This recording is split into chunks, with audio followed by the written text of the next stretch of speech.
Hello friends, स्वागत है आप सभी का आपके अपने चैनल बीए स्टडी में। दोस्तों, आज हम आपसे बात करने वाले हैं कि आप चाहे बीए में हो, बीकॉम में हो, बीएससी कर रहे हो या एमए कर रहे हो, किस तरह से आपको आंसर लिखना चाहिए। और ये मैं आपको बता रहा हूं ऐसे ही नहीं, मैंने बहुत सारे प्रोफेसर से बात किया जो कॉपी चेक करते हैं कि वो कॉपी चेक करते समय कौन सी चीजें देखते हैं। इस पर ऑलरेडी मैंने एक वीडियो बनाया है जो काफी वायरल भी हुआ था, लगभग 9 लाख से ज्यादा लोगों ने उसको देखा भी है। तो उसमें कुछ कॉमन क्वेश्चंस आ रहे थे जो बार बार लोग रिपीटेडली पूछ रहे थे मेरे से।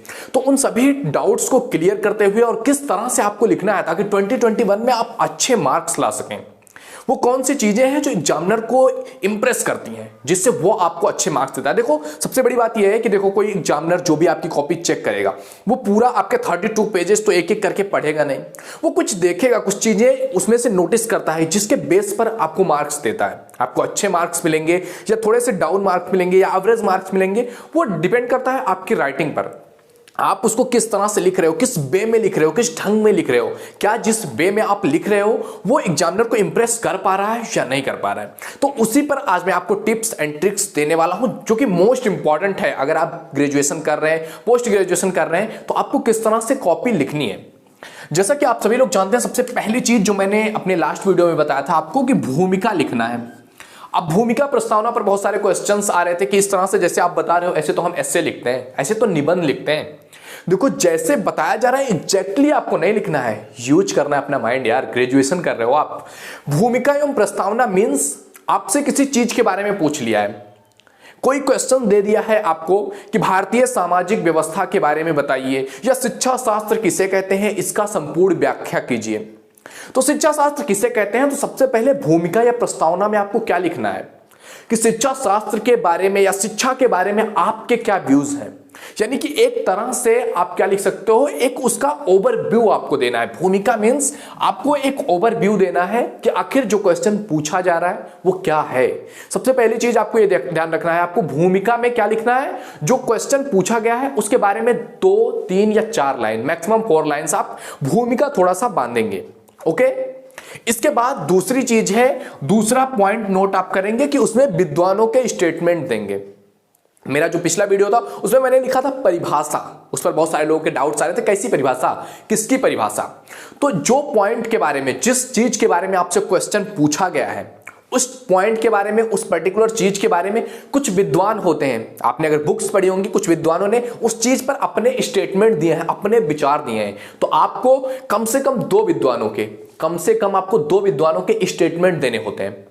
तो 2 विद्वानों के कम से कम आप स्टेटमेंट देंगे, ये इंपैक्ट डालता है एग्जामिनर पे। मैंने बात करके आपसे बता रहा हूं मैं कि स्टेटमेंट एग्जामिनर पर बहुत बड़ा इंपैक्ट डालता है। ऐसा लगता है कि आपको स्टेटमेंट पता है, यानी कि आपने उस चीज के बारे में अच्छे से पढ़ाई किया है, तब तो आपको सेम स्टेटमेंट पता है जो कि लोगों ने लिखा है या विद्वानों ने जो स्टेटमेंट दिया है वो आप एग्जैक्टली कॉपी कर रहे हो, नोट कर रहे हो। तो इस तरह से पता चलता है कि आप उस वे में लिख रहे हो जिस तरह से एग्जामिनर इंप्रेस होता है।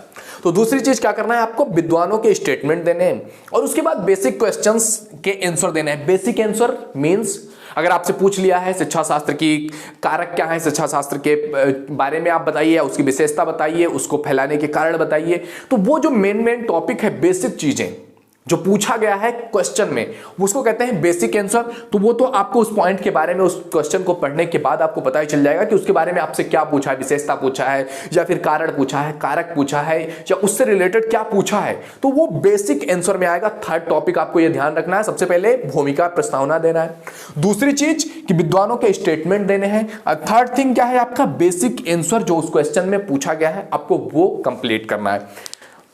और क्या कर सकते हैं आप, इसके बाद 4th नंबर पर आता है आलोचना पक्ष या विपक्ष। इस पर भी आपके उस वीडियो में क्वेश्चन आए थे कि आलोचना पक्ष या विपक्ष क्या है, क्या हमें हर एक क्वेश्चन का आलोचना लिखना है? नहीं। अगर आपको कोई ऐसा क्वेश्चन दिख रहा है जिसके बारे में विद्वानों के मतों में भेद हो, कुछ विद्वानों ने उस चीज के बारे में अपने मत दिए हों या दूसरे विद्वानों ने कुछ उस चीज के बारे में अपने मत दिए हों, तो उसमें आपको आलोचनात्मक, अगर अध्ययन कहने की बात कर दिया कि उसकी आलोचनात्मक अध्ययन करके आपको बताइए। जैसे कि आप जियोग्राफी में देख लेंगे पृथ्वी की उत्पत्ति संबंधी सिद्धांत, अब कई सारे सिद्धांत आए हैं, तो उनमें क्या कर सकते हैं आप, आलोचना की तरह उसका ध्यान रख सकते हैं। तो उसमें आप आलोचना देंगे, और अगर जहां पर इसकी जरूरत नहीं है, कोई जरूरी नहीं है कि यह आलोचना आपको पक्ष या विपक्ष में करना है। जहां जरूरत होगी कि आलोचना टाइप दिख रहा है, 2 विद्वान हैं, उनके मत इंटरेक्ट कर रहे हैं, तो वहां पर आप क्या करेंगे, पक्ष या विपक्ष में आलोचना देंगे। एंड लास्ट पॉइंट होता है आपका निष्कर्ष, यानी कि जिस भी पॉइंट के बारे में आपसे क्वेश्चन पूछा गया है उस पॉइंट का, उस क्वेश्चन का आपने इस तरह से पूरा कुछ दे दिया। अब इतना सारा कुछ लिखने के बाद आपको अंत में अगर आप 4 लाइनों में क्या बताना चाहेंगे कि ये जो क्वेश्चन था ये बेसिकली किस चीज के बारे में था, क्या पूछा गया था हमसे ये क्वेश्चन, ये बताना रहता है आपको।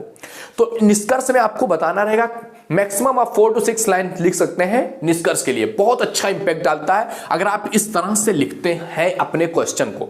अब इसमें कुछ चीजें नोट की तरह मैंने आपको बताया हुआ है जो कि मोस्ट इंपॉर्टेंट है, आप इस तरह से लिखते हुए उसको और ब्यूटीफुल और इंपैक्टफुल कैसे बना सकते हैं वो इंपॉर्टेंट होता है। देखिए सबसे पहले ये बात कि आंसर्स को आपको हेडिंग्स वाइज लिखना है। आंसर जो भी आपके होंगे हेडिंग वाइज होंगे। हेडिंग वाइज मींस आपने भूमिका लिख दिया, भूमिका लिखने के बाद अगला हेडिंग आपका विद्वानों के स्टेटमेंट होंगे, यानी कि हेडिंग्स में लिखना।